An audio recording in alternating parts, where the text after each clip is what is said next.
আলহামদুলিল্লাহ, ইসলামের পক্ষে মানুষের ঢল নেমেছে। বিভিন্ন মাসলাকের মানুষ ইসলামী শক্তির কাছে আসছে। গতকাল দেখলাম আমাদের এক কওমি অঙ্গনের ভাই জমিনে দিন প্রতিষ্ঠার এই আন্দোলনে শরিক হয়েছে। আলী হাসান ওসামা দেখলাম জমিনে দিন প্রতিষ্ঠার এই আন্দোলনে শরিক হয়েছে। আমরা সাধুবাদ জানাই, আমাদের মাঝে কোনো হিংসা নাই, বিদ্বেষ নাই, রেশারেশি নাই।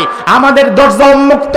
বাংলাদেশের সকল মসজিদের ইমামেরা, মুয়াজ্জিনেরা, খতিবেরা, সব বক্তারা, খানকার পীরেরা, সব ইসলামী দলগুলো যদি এই মুহূর্তে একতাবদ্ধ হয়ে দাঁড়িয়ে যেতে পারে, আগামীর বাংলাদেশে কোরআনের সমাজ বিনির্মাণ হয়ে যাবে।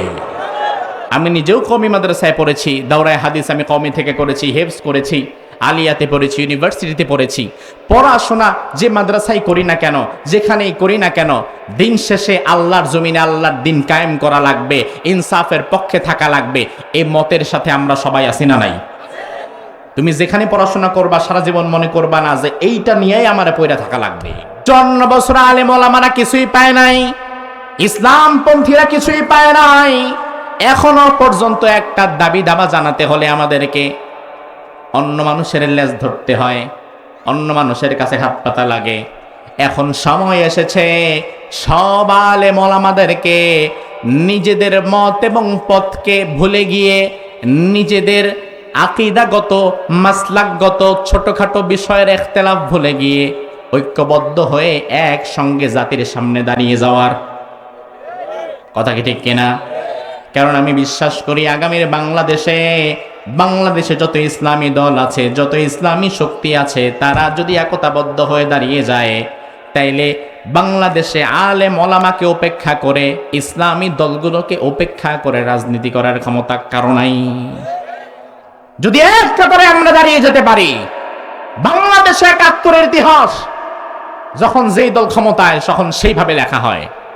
আওয়ামী লীগ থাকলে একরকম, বিএনপি আসলে আরেক রকম, ভবিষ্যতে যদি নতুন কোন রাজনৈতিক দল ক্ষমতায় আসে তাহলে ৭১-এর ইতিহাস হয়ে যাবে আরেক রকম।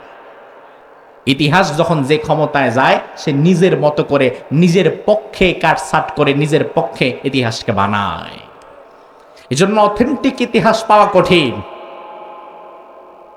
এই ৫৪ বছরের স্বাধীনতার ইতিহাসকে এত বেশি বিকৃত করা হয়েছে যেই ইতিহাসে কেবলমাত্র ভিলেন বানানো হয়েছে, খারাপ মানুষ বানানো হয়েছে টুপিওয়ালা, দাড়িওয়ালা আর পাঞ্জাবিওয়ালা হুজুরদের। কথা কি ঠিক কিনা? এখনো পর্যন্ত যদি স্বাধীনতা নির্ভর কোন নাটক সিনেমা তৈরি হয়,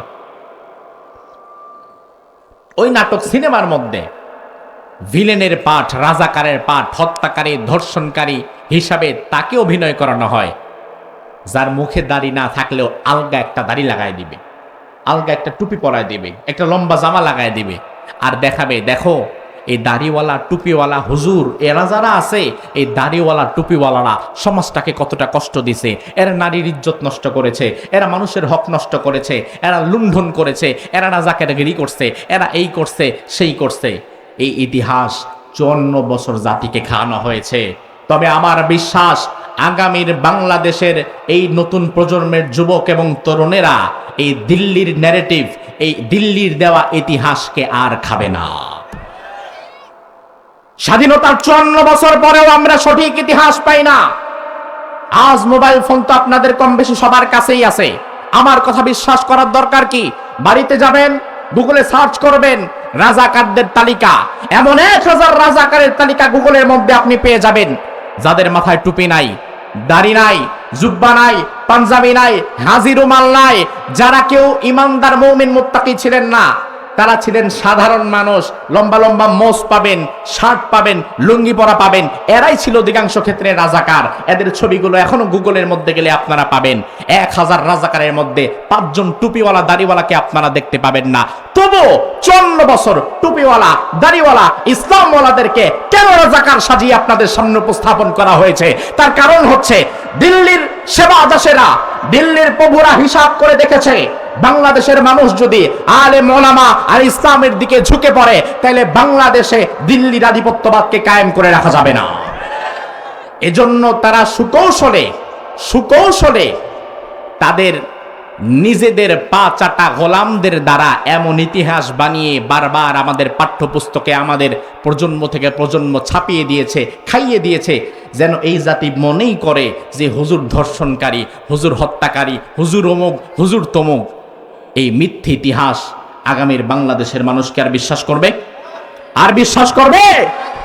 এখনো পর্যন্ত আপনাদের গ্রামে, আশেপাশের ইউনিয়নে 80 বছর, 90 বছর, 100 বছর এমন মানুষ আছে না নাই? এই মাহফিলও 2-4 জন থাকতে পারে। ওই মুরব্বীকে জিজ্ঞেস করবেন, বাবাজি আমার কথা বাদ দেন, বইয়ের কথাও বাদ দিবেন, আমার কথাও বাদ দিবেন। নিরপেক্ষভাবে 80-90 বছরের ওই মুরব্বীকে জিজ্ঞেস করবেন যে বাবা আপনার বয়স 80-90 বছর, স্বাধীনতার সময় আপনার বয়স হয়েছিল, আপনি দেখেছেন, বুঝেছেন, আপনি সত্যিকার অর্থে বলেন তো তখন টুপিওয়ালা, দাড়িওয়ালা, মসজিদের ইমাম, মাদ্রাসার শিক্ষক, এই আলেমদেরকে কি আপনি ধর্ষণ করতে দেখেছেন? এই আলেমদেরকে কি আপনি লুণ্ঠন করতে দেখেছেন? এই আলেমদেরকে কি মানুষের বাড়িঘর জ্বালিয়ে দিতে দেখেছেন? আমার বিশ্বাস আপনার এলাকার কোন একজন মুরব্বী বুকে হাত দিয়ে বলতে পারবে না আমি আমার মসজিদের ইমামকে ধর্ষণ করতে দেখেছি। বলতে পারবে? বলতে পারবে? গোটা বাংলাদেশ আমরা সফর করি, এই জন্য দিল্লির প্রভুরা ভালো করে হিসাব কষে দেখেছে যে বাংলাদেশকে দিল্লির কালো ছায়া মুক্ত করা যাবে না। প্রয়োজনে ওসমান হাদির মতো আরো কিছু মানুষকে শহীদ করে দিতে হবে। আমার ভাইরা, আজ আপনাদেরকে সাক্ষ্য দেওয়া লাগবে। দেশের প্রশ্নে থাকতে গেলে, ইমানের পক্ষে থাকতে গেলে, ইনসাফের পক্ষে থাকতে গেলে যদি ওসমান হাদির মতো গুলি খাওয়া লাগে, শাহাদাত বরণ করা লাগে, তবু আমরা ইমানের পক্ষে থাকবো, দেশের পক্ষে থাকবো, ইনসাফের পক্ষে থাকবো। কারা কারা থাকবা? তুই হাত তুলে আল্লাহর দেখা।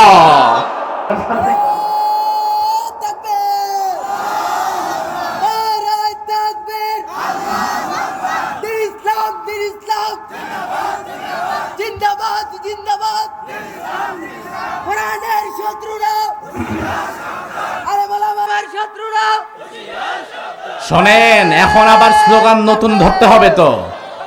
এখন নতুন স্লোগান ধরতে হবে, দেশের পক্ষে থাকা লাগবে।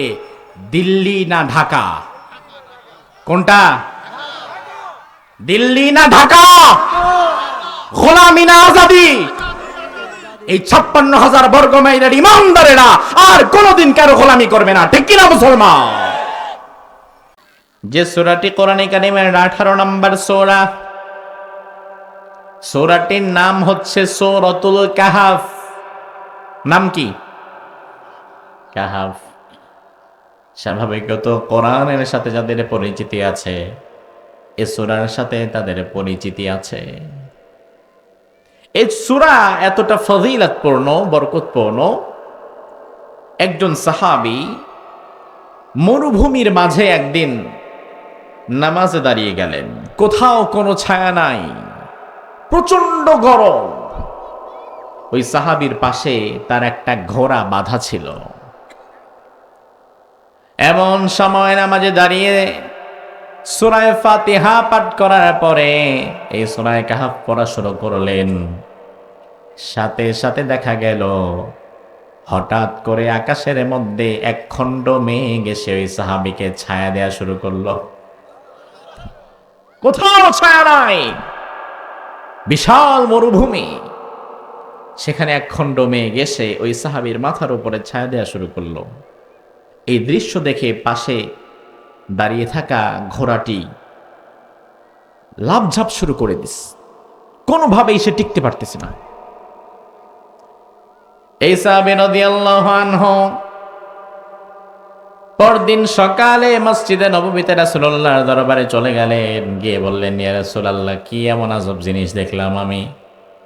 মরুভূমির মধ্যে কোথাও ছায়া নাই, প্রচন্ড গরমের মধ্যে আমি সূরা কাহাফ তেলাওয়াত শুরু করলাম, সাথে সাথে দেখি আমার মাথার উপরে একটা মেঘ খণ্ড এসে আমাকে ছায়া দেয়া শুরু করেছে। আমি তো এটার মানে বুঝলাম না।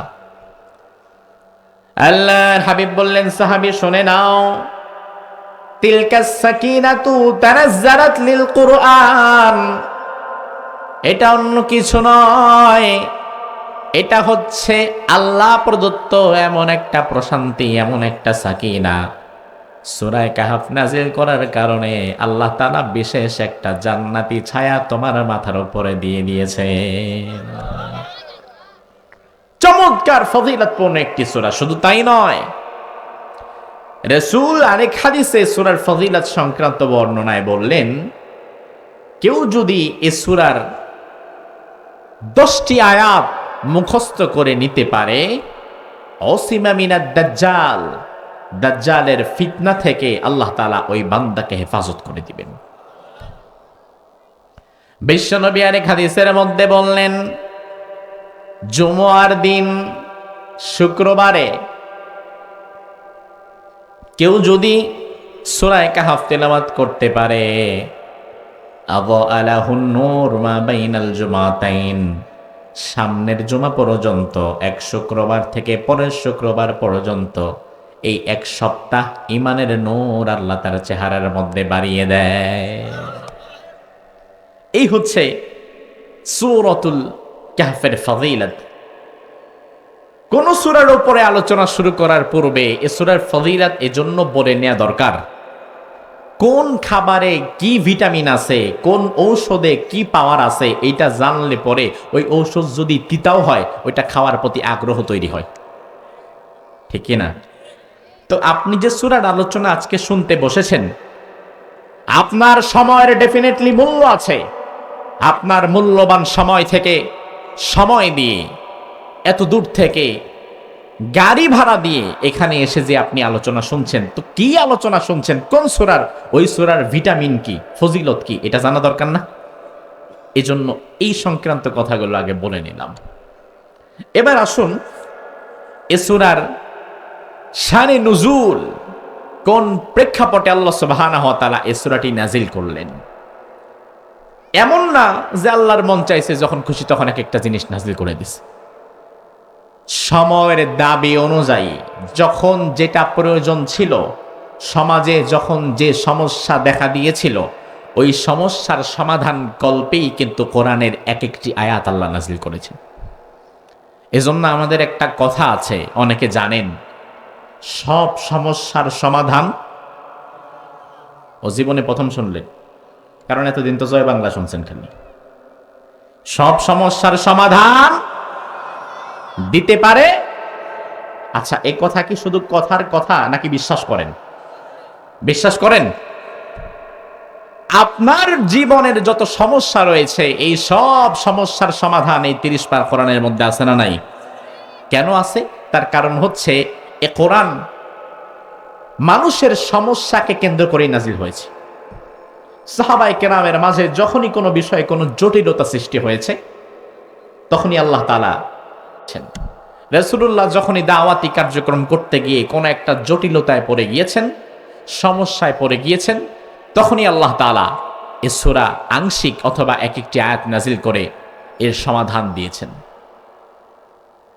মক্কায় যখন রাসূলুল্লাহ দাওয়াত দিচ্ছিলেন, এই সূরা কাহফ কিন্তু মাক্কি সূরা, যেটা হিজরতের পূর্বে মক্কায় অবতীর্ণ হয়েছে। মক্কায় যখন রাসূলুল্লাহ দাওয়াত দিচ্ছিলেন, বানের পানির মতো বর্ষাকালে পানি যেমন হুড়মুড় করে প্রবেশ করে, মক্কার দাওয়াতে কোরআনের কথা যেদিকেই যাচ্ছিল, সাধারণ মানুষগুলো, অসহায় নির্যাতিত মানুষগুলো কোরআন শোনা মাত্রই কোন সে আবেগে পড়ে তারা যেন ইসলাম গ্রহণ করছিল। জোরে বলেন। আমার ভাই, পৃথিবীতে একটা মাত্র কিতাব, যেই কিতাব মানুষের ধ্যান জ্ঞান পাল্টে দিতে পারে, যেই কিতাব মানুষের বিশ্বাস পরিবর্তন করে দিতে পারে, যেই কিতাব মানুষের আদর্শ পরিবর্তন করে দিতে পারে, যেই কিতাব মানুষের চিন্তা পরিবর্তন করে দিতে পারে, যেই কিতাব মানুষের চলার পথ পরিবর্তন করে দিতে পারে, যেই কিতাব পথহারা মানুষদেরকে জাহান্নামের পথ থেকে ফিরিয়ে জান্নাতের পথে নিয়ে যেতে পারে, ঠিক না ব্যাঠিক? এমন একটা কিতাব আছে না নাই? নাম কি? সবাই বলেন। আল্লাহর হাবিব যখন মক্কি জিন্দেগিতে দাওয়াত দিচ্ছিলেন, মক্কার মানুষেরা রাসূলুল্লাহর কাছে এক একটি বিষয়ের সমাধান জানতে চাইতেন। রাসূলুল্লাহ সাথে সাথে তাদেরকে সেই বিষয়ের সমাধান বলে দিতেন, কোনো প্রকার দেরি করতেন না। একবার কাফেররা চিন্তা করলো, এইভাবে তো চলতে দেওয়া যায় না, মুহাম্মাদকে আটকানো দরকার। কারণ মুহাম্মাদকে যদি আটকে ফেলা না যায়, আর ইসলাম যদি মুহাম্মাদ এইভাবে ছড়িয়ে দিতে থাকে, তাইলে আমাদের বাপদাদারা ধর্ম আর টিকবে না। বর্তমানেও এমন কিছু মানুষ আমরা দেখছি, কোরআন সুন্নাহর হক কথাগুলো আলেমেরা যেন নির্বিঘ্নে বলতে না পারে, এজন্য আলেমদের মুখের উপরে বাধার সৃষ্টি করে। কারণ তারা ভালো করেই জানে কোরআন সুন্নাহর সঠিক কথাগুলো যদি আলেমেরা নির্বিঘ্নে প্রচার করে দিতে পারে, থামানো যদি না যায়, তাইলে আমাদের ধান্দাবাজি আর চান্দাবাজি রাজনীতিও তো আর টিকবে না। আমার ভাই লক্ষ্য করেন, আল্লাহর হাবিবের দাওয়াতকে ব্যাহত করার জন্য মক্কার কাফেররা পরামর্শ বোর্ড গঠন করলো কিভাবে আটকানো যায়। এমন একটা প্রশ্ন মোহাম্মদ রে করতে হবে যেই প্রশ্নের জবাব মোহাম্মদের জানা নাই। মোহাম্মদ যখন আমাদের সেই প্রশ্নের জবাব দিতে পারবে না, আমরা পুরা মক্কায় এলান করে দিব মোহাম্মদের কাছে আর কেউ যায় না, সে কিচ্ছু জানে না, জানলে আমাদের এই প্রশ্নের জবাব দিতে বলো। এমন একটা কঠিন প্রশ্ন তারে করা লাগবে। তবে এত কঠিন প্রশ্ন আবার মক্কার মুশরিকদের জানাও ছিল না। তার কারণ তারা দেখে আমরা যা জানি না, আমরা যা জানি না তাও মোহাম্মদ জানে, আর যেটা জানি ওটা তো জানেই। মক্কার কাফেররা চিন্তা করলো এভাবে হবে না। প্রাচীন আসমানি কিতাবের জ্ঞান যাদের ছিল, ইহুদি খ্রিস্টানদের বড় বড় আলেম যারা, ইহুদি পণ্ডিত যারা, যাদের কাছে তাওরাতের জ্ঞান ছিল, ইনজিলের জ্ঞান ছিল, জাবুরের জ্ঞান ছিল, এমন লোকদের কাছে গিয়ে কঠিন কিছু প্রশ্ন আগে শিখে আসা লাগবে, এরপরে ওই কঠিন প্রশ্ন করে তারা আটকাইতে হবে। নিজেদের জ্ঞান নাই, আরেকজনের কাছ থেকে ধার করতে হবে, তারপরেও আটকাইতে হবে। এই চিন্তা থেকে মক্কা থেকে দুইজন কাফের ইহুদি আলেমদের কাছে গেল। উকবা ইবনে আবু মুআইদ, নজর বিন হারিস, এই দুইজন ইহুদি আলেমদেরকে খুঁজে বের করে তাদের কাছে গেল, তাদেরকে হাদিয়া তোহফা দিল, দিয়ে বলল আমাদেরকে কঠিন জটিল আজগুবি এমন কিছু প্রশ্ন শিখিয়ে দেন যেই প্রশ্ন মোহাম্মদকে করলে সে আটকে যাবে, পারবে না। আর তখন আমরা মক্কায় খবর ছড়িয়ে দিব যে মোহাম্মদের তো এই প্রশ্নের জবাব জানাই নাই, ও কেমনে নবী হয়, তার কথা তো মিথ্যা। এমন কিছু জটিল কঠিন প্রশ্ন আমাদের শিখিয়ে দিতে হবে। ইহুদি আলেমরা বলল ঠিক আছে, আমরা আসমানি কিতাব ঘেটে ঘেটে জটিল কঠিন 3টা প্রশ্ন খুঁজে বের করেছি। এই 3টি প্রশ্ন তোমরা যে ব্যক্তি নবী দাবি করে ওই মুহাম্মাদের কাছে গিয়ে করবা। যদি দেখো যে সে উত্তর দিতে পারে নাই, তাহলে ধরে নিবা সে ভণ্ড, প্রতারক, মিথ্যেবাদী। আর যদি দেখো সে উত্তর দিতে পারছে, তাইলে কিন্তু ভয়, তার কারণ এই প্রশ্নের উত্তর দেওয়া প্রমাণ করবে সে সত্যিকার অর্থে প্রকৃত নবী। আর উনি যদি সত্যিকার অর্থে প্রকৃত নবী হয়, তাহলে তোমাদের মতামত এবং তোমাদের মতাদর্শ আর টিকবে না। আমার ভাই, সত্য বিষয় কিন্তু জীবনে কোনোদিন দুইটা হয় না। মিথ্যার হাজারো রূপ থাকে, কিন্তু সত্যের রূপ একটাই। সত্যের রূপ আপনি যদি মিথ্যা কথা বলেন, তাহলে মিথ্যা কথা সকালে একরকম হয়, বিকালে আবার আরেক রকম হয়, কালকে আবার আরেক রকম হয়, কারণ কথা তো মিথ্যা। আর কথা যদি সত্য হয়, আজকে যেমন কালকেও তেমন, 10 বছর পরেও যদি জিজ্ঞেস করা হয় ঠিক একই রকম, ঠিক কিনা? ইহুদি আলেমরা বলল 3টি প্রশ্ন শিখিয়ে দেই। এই 3টি প্রশ্ন যে লোকটা নবী দাবি করে তার কাছে গিয়ে তোমরা করবা। কোন 3টা প্রশ্ন? প্রথম প্রশ্ন হচ্ছে, যে ব্যক্তি নবী দাবি করে তাকে জিজ্ঞেস করবা ওয়ায়াসআলুনাকা আনিল কাহাফ, আসহাবে কাহাফ কারা ছিল, কোন সেই যুবক, তারা কতজন ছিল, কোন সাম্রাজ্যের অধিবাসী ছিল, কতদিন তারা গুহায় ঘুমিয়েছিল, তাদের ইতিহাস কি, এটা জানতে চাইবা। আল্লাহর নবী হওয়া ছাড়া এই জটিল ইতিহাস আর কেউ জানবে না। 2 নম্বরে ওয়ায়াসআলুনাকা আনিল করনাইন, যুলকারনাইন কে, তার ইতিহাস কি সেটা জানতে চাইবা। এই জটিল ইতিহাসটাও আসমানি কিতাবের জ্ঞান যার কাছে নাই, সে ছাড়া কেউ বলতে পারবে না। আর 3 নাম্বার হচ্ছে ওয়ায়াসআলুনাকা আনির রূহ, মানুষের যে রূহ, মানুষকে চালিকা শক্তি দান করে, হাত নড়ে, পা নড়ে, মুখ নড়ে, চোখ নড়ে, কথা বলা যায়। কেন? তার কারণ ভেতরে রূহ আছে দেখে। রূহটা যদি চলে যায়, হাত আছে, পা আছে, চোখ কান নাক সবই আছে, তবে আর আগের মতো কাজ করে না। তাহলে রূহ কি জিনিস যেটা থাকলে মানুষের হাত পা নড়ে, কথা বলে? কি এমন জিনিস রূহ যেটা না থাকলে মানুষ আর চলতে পারে না?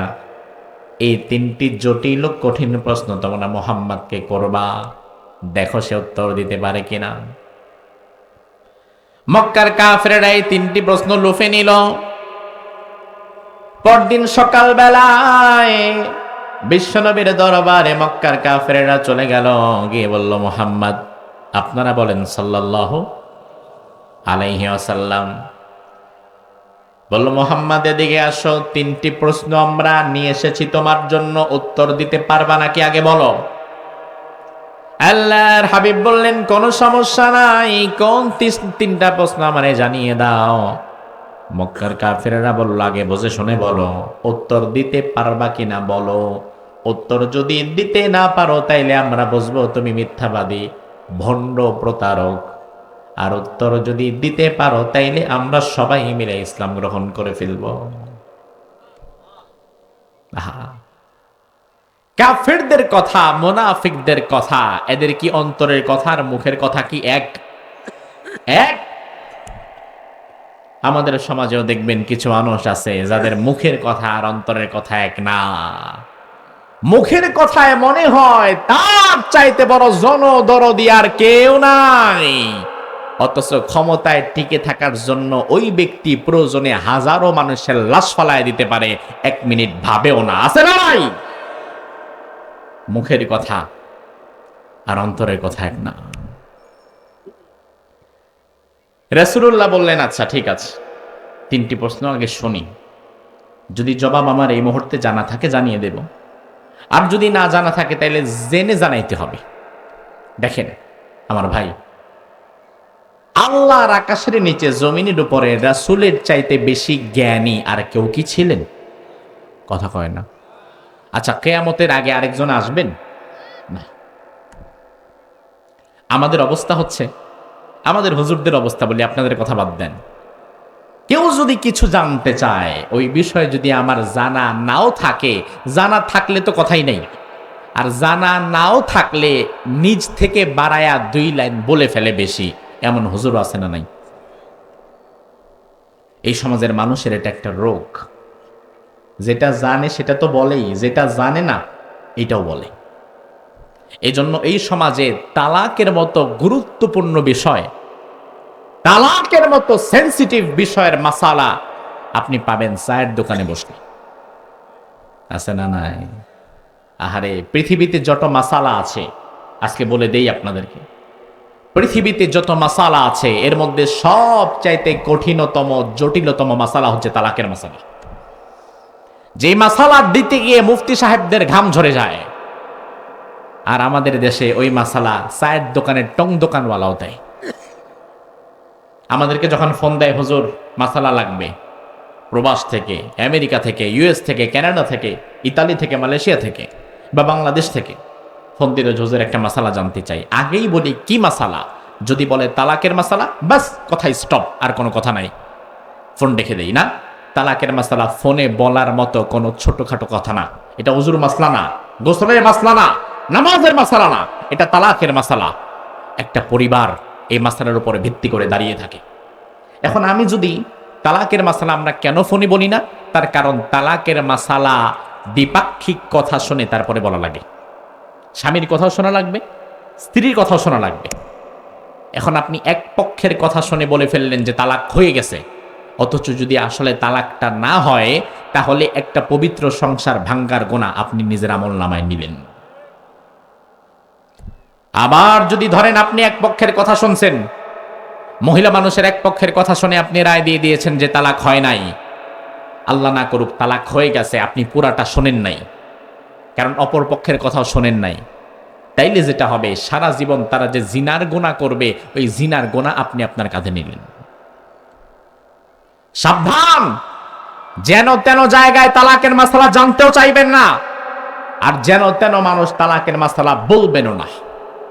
চায়ের দোকানে বসেন, চায়ের কাপ নেন, এরপরে খালি কথা তোলেন যে উত্তর পাড়ার রহিম তার বউরে রাগের মাথায় 2 তালাক দিছে, তালাক কি হয়েছে? এমন সময় দেখবেন চালা নিজে চা বানাইবার কইব না চাচা তালাক হয় নাই। আছে না নাই? মুফতির অভাব নাই। আপনি চায়ের দোকানে বসে একটা কাশি দেন, কাশি দিলে কি ঔষধ খাওয়া লাগবে ওই পরামর্শ দিবে 6 জন। অথচ আমার ভাই কোরআনে আল্লাহ বললেন ওয়ালা তাকাফু মা লাইসা লাকা বিহি ইলম ইন্নাস সামআ ওয়াল বাসারা ওয়াল ফুআদা কুল্লু উলাইকা কানা আনহু মাসউদা। যে বিষয়ে তোমার কোনো জ্ঞান নাই ওই বিষয়ে কোনো কথাই তুমি বলতে যেও না, কারণ তোমার মুখ, তোমার কান, তোমার নাক, তোমার চোখ, তোমার হাত, তোমার পা, এই প্রতিটি অঙ্গ প্রত্যঙ্গকে কিয়ামতের ময়দানে জবাবদিহিতার কাঠগড়ায় দাঁড় করাবেন কে? সাবধান, যে বিষয়ে জ্ঞান নাই কোনোদিন ভুলেও ওই বিষয়ে একটা কথা বলবেন না। রাসূলুল্লাহর কাছে জানতে চাওয়া হলো 3টা প্রশ্ন। এই 3টি প্রশ্ন যে রূহ কি জিনিস, আসহাবে কাফের ইতিহাস কি, যুলকারনাইনের ইতিহাস কি। রাসূল বললেন যে দেখো এই বিষয়টি তো আমার এই মুহূর্তে জানা নাই, আগামীকাল আমি এই বিষয়টি তোমাদেরকে জানিয়ে দেব। কবে? কবে? আগামীকাল। কাফেররা চলে গেল, ঠিক আছে আগামীকাল আসবো আমরা।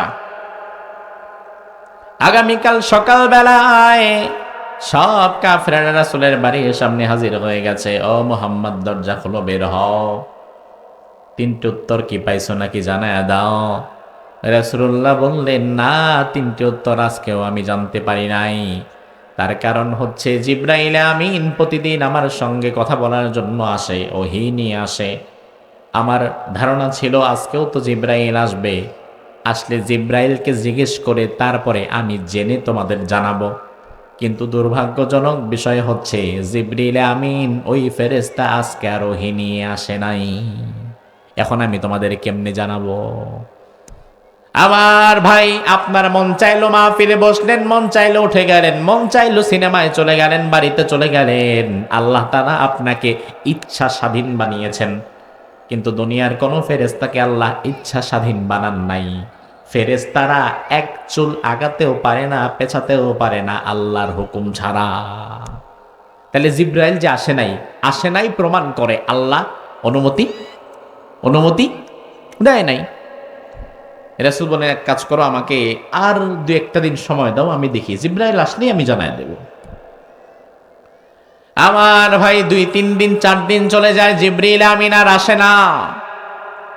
কাফেররা মক্কায় খবর প্রচার করে দিল মুহাম্মদ মিথ্যাবাদী, কিচ্ছু জানে না। এমন 3টা প্রশ্ন করেছি, আজকে বলবে কালকে বলবে বলে বলে সময় নষ্ট করা ছাড়া তার আর কোনো কাজই নাই। অথচ আমার ভাই, আল্লাহর আকাশের নিচে জমিনের উপরে আমার নবীর চাইতে মহা সত্যবাদী আর কেউ আছে না। ওয়ামা ইয়ানতিকু আনিল হাওয়া ইন হুয়া ইল্লা ওয়াহয়ুন ইউহা। আল্লাহ বললেন আমার নবী কোনদিন বানিয়ে বানিয়ে একটা কথাও বলেন নাই। আমার নবী যখন যা বলেছে আগে আমি আল্লাহ ওহী করেছি, ওহীর কথাটাই আমার নবী তোমাদের জানিয়ে দিয়েছে, ঠিক কি না? এখন জিবরাইল তো আসে না, মক্কার লোকেরা খবর ছড়িয়ে দিল যে মুহাম্মদ তো মিথ্যা কথা বলে, মিথ্যাবাদী। এখন জিবরিল না আসলে রাসূল করবেটা কি, কিভাবে বলবে? জ্ঞানের সোর্স তো বন্ধ হয়ে গেছে। আমার ভাই সময় চলে যাচ্ছে, 8-10 দিন 12 দিন 15 দিন হয়ে গেছে, জিবরাইল আর আসে না। আল্লাহর হাবিব মনে বড় কষ্ট পেলেন, তাহাজ্জুদের জায়নামাজে তিনি কান্নারত অবস্থায় আল্লাহর দরবারে পড়ে গেলেন। বিশ্বনবী আল্লাহরে বলে, আল্লাহ জিবরাইল কেন আসে না? আমার কি কোনো ভুল হয়ে গেল কিনা? নবুয়ত এবং রিসালাতের কাজে কি কোনো ত্রুটি হলো কিনা? জিবরিল কেন আসে না? তুমি কি রাগ করলে কিনা? কি এমন করলাম আমি, জিবরাইল কেন আসছে না? 1 দিন 2 দিন চলে চলে 15 দিন পর্যন্ত জিবরিল আর আসে নাই। এমনটা কোনো দিন আর হয় নাই। অথচ 15 দিন পর্যন্ত রাসূলের উপরে একটা আয়াত নাজিল হয় নাই। 15 দিন পরে হঠাৎ করে আল্লাহ রাব্বুল আলামিন জিবরিল আমিনকে পাঠালেন, সূরা কাহাফ নাজিল করে পাঠালেন। সুবহানাল্লাহ কয় না? কয়দিন পর? কয়দিন? 15 দিন পর আল্লাহ পাঠালেন। রাব্বুল আলামিন বিশ্বনবীকে এবারে বললেন, ও নবী, আপনি কেন কাফেরদের প্রশ্নের জবাব দেওয়ার সময় ইনশাআল্লাহ কেন আপনি বলেন নাই?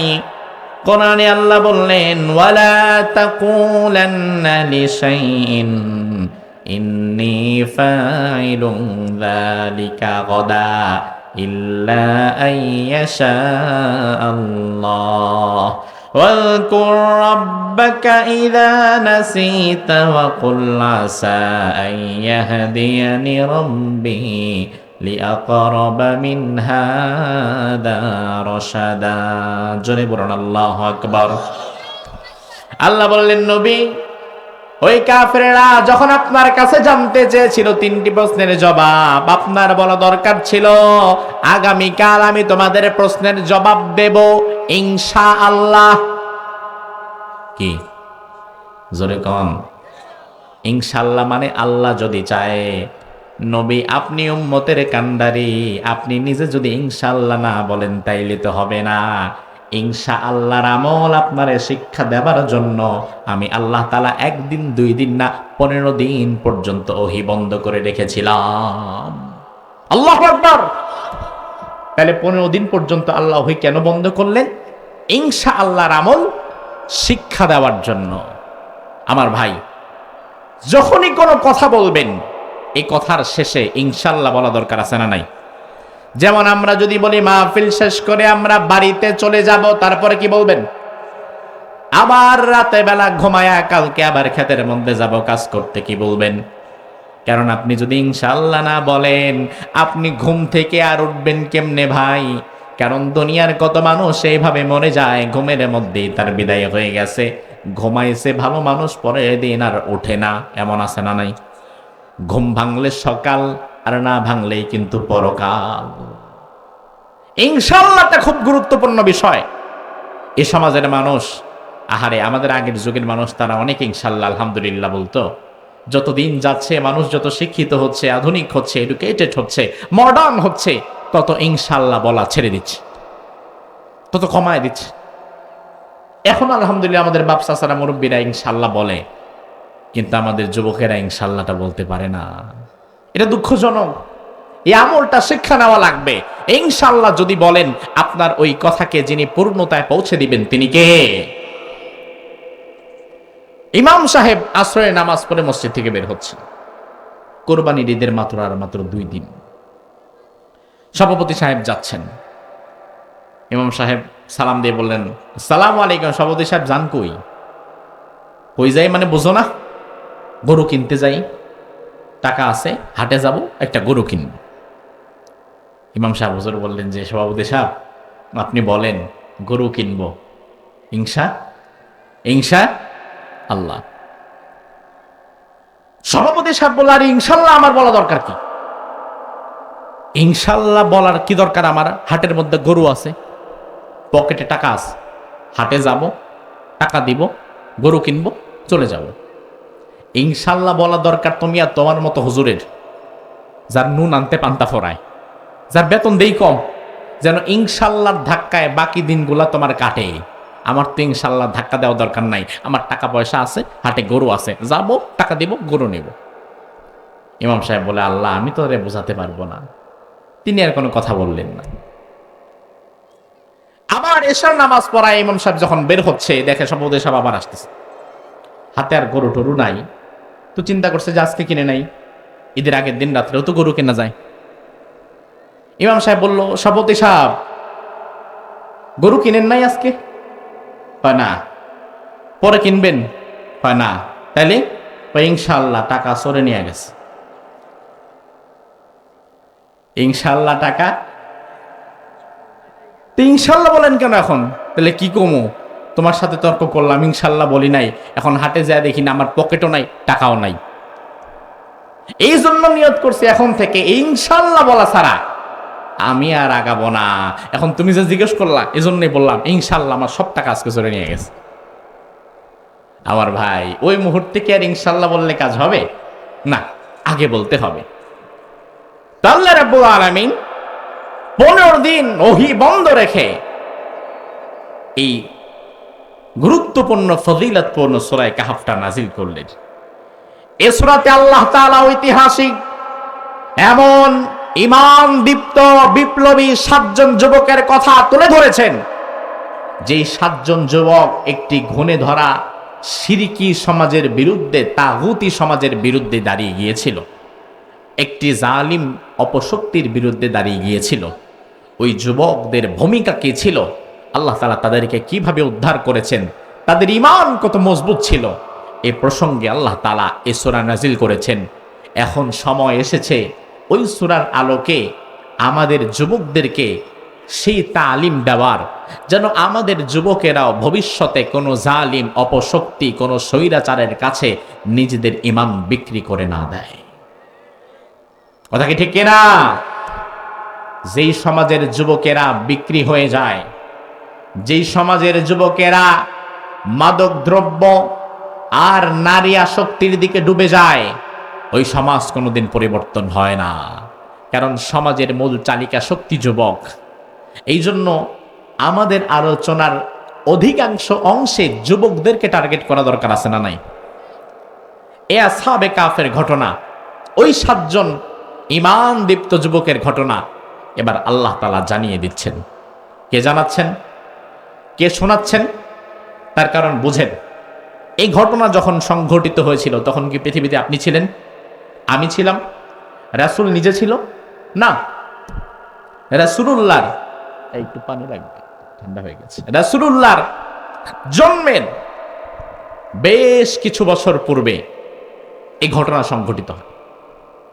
এজন্য আল্লাহ তাআলা তিনি নিজে এবার কোরআনে কারীমের মধ্যে বলছেন, রব্বুল আলামিন বলেন,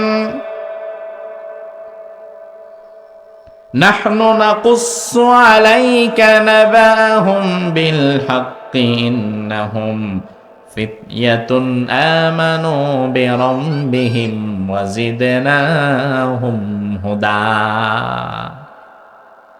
আমি আল্লাহ রাব্বুল আলামিন নাকুসসু আলাইকা নাবাহুম বিল হক। ও নবী, আপনি চিন্তা করবেন না, আসহাবে কাফের ঘটনা তারা জানতে চায়, আপনাকে আটকাবার জন্য আমি আল্লাহ তাআলা পরিপূর্ণ অথেন্টিসিটি সহকারে, কোনো বাড়ানো না কমানো না, পরিপূর্ণ ঘটনাটা যেমন ছিল পরিপূর্ণ অথেন্টিসিটি সহকারে এখন আমি আল্লাহ তাআলা আপনাকে জানিয়ে দেব। আমার ভাই লক্ষ্য করেন, দুনিয়ার মানুষের একটা দুনিয়ার মানুষের একটা স্বভাব হচ্ছে, দুনিয়ার মানুষ যখন কোনো ইতিহাস লিখে, ইতিহাস লেখার সময় সে নিজের মতো কাটছাট করে লিখে। এই জন্য বাংলাদেশে ৭১-এর যে স্বাধীনতা যুদ্ধের ইতিহাস, এই স্বাধীনতা যুদ্ধের ইতিহাস বাংলাদেশে কয়েক রকম শুনবেন। যখন যেই দল ক্ষমতায়, স্বাধীনতা যুদ্ধের ইতিহাস সেই দল নিজের মতো করে লেখে। কথা বোঝেন না আপনারা? নাকি মাথার ভেতর দিয়ে ঢুকে না উপর দিয়ে যায়? বাংলাদেশে ৭১-এর ইতিহাস যখন যেই দল ক্ষমতায় তখন সেইভাবে লেখা হয়। আওয়ামী লীগ থাকলে একরকম, বিএনপি আসলে আরেক রকম, ভবিষ্যতে যদি নতুন কোন রাজনৈতিক দল ক্ষমতায় আসে তাহলে ৭১-এর ইতিহাস হয়ে যাবে আরেক রকম। ইতিহাস যখন যে ক্ষমতায় যায় সে নিজের মতো করে, নিজের পক্ষে কাটছাট করে, নিজের পক্ষে ইতিহাসকে বানায়। এজন্য অথেন্টিক ইতিহাস পাওয়া কঠিন।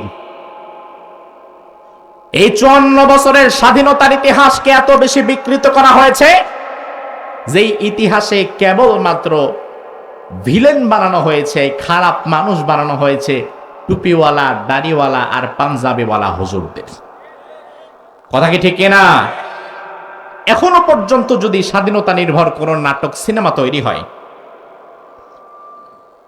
ওই নাটক সিনেমার মধ্যে ভিলেনের পাঠ, রাজাকারের পাঠ, হত্যাকারী, ধর্ষণকারী হিসাবে তাকে অভিনয় করানো হয়, যার মুখে দাড়ি না থাকলেও আলগা একটা দাড়ি লাগায় দিবে, আলগা একটা টুপি পরায় দিবে, একটা লম্বা জামা লাগায় দিবে, আর দেখাবে দেখো এই দাড়িওয়ালা টুপিওয়ালা হুজুর এরা যারা আছে, এই দাড়িওয়ালা টুপিওয়ালারা সমাজটাকে কতটা কষ্ট দিছে।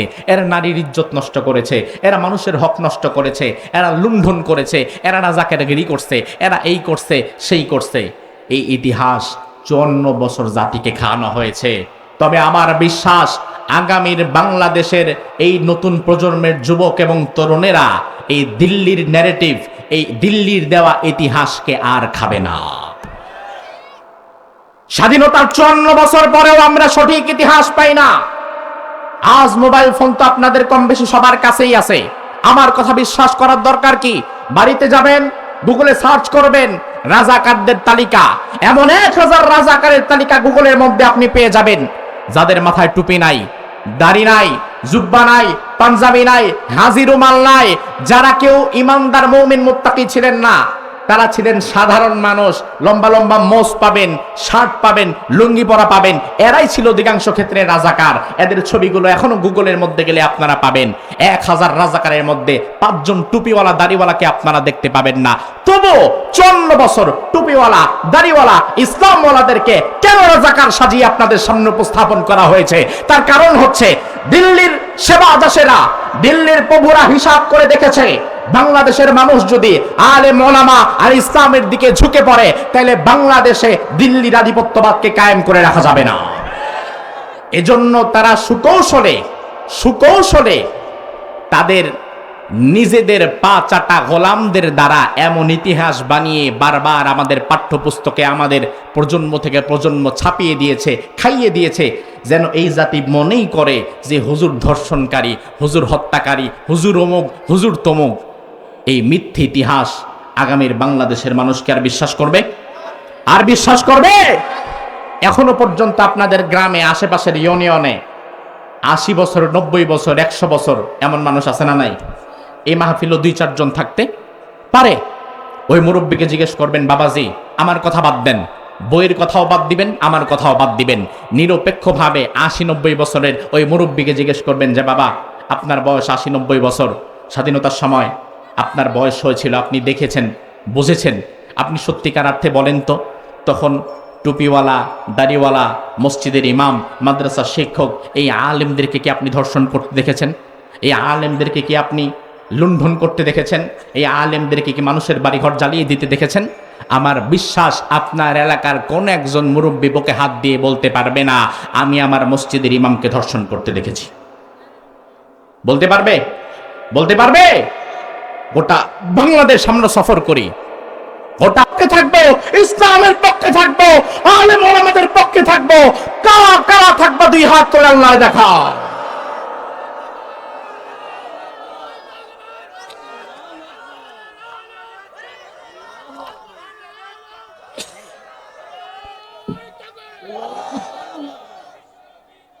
আল্লাহ সুবহানাহু ওয়া তাআলা কবুল করুক, আমরা বলি আমিন।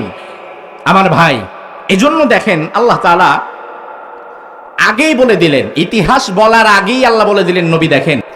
এবার বলেন যে কথা এখন আপনারা শুনবেন, এই কথাগুলো কি বানোয়াট হবে? কথা কয় না, বানোয়াট হতে পারবে? কারণ এই কথাগুলো বলেছেন কে? এবার আল্লাহ রাব্বুল আলামিন বলেন, নবী ইন্নাহুম ফিতয়াতুন আমানু বিরাব্বিহিম ওয়া জিদনাহুম হুদা। আসহাবে কাফের মধ্যে তারা ছিল ফিতয়াতুন, কিছু যুবক। মুফাসসিরগণ বলেছেন আসহাবে কাফের যুবকদের সংখ্যা বেশি ছিল না, তারা ছিল মাত্র 7 জন। কয়জন? 60 না, 60 না, 7 কত? সপ্তাহে দিন কয়টা? আসহাবে কাফের যুবক ছিল।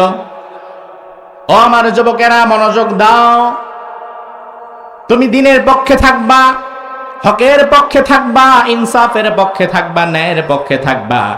তুমি মনে করবা হুজুর আমরা তো 2, 4, 5, 10 জন মানুষ মাহফিল করি, আমরা অল্প কিছু যুবক, আর অধিকাংশ যুবক তারা তো কোরআনমুখী হয় না।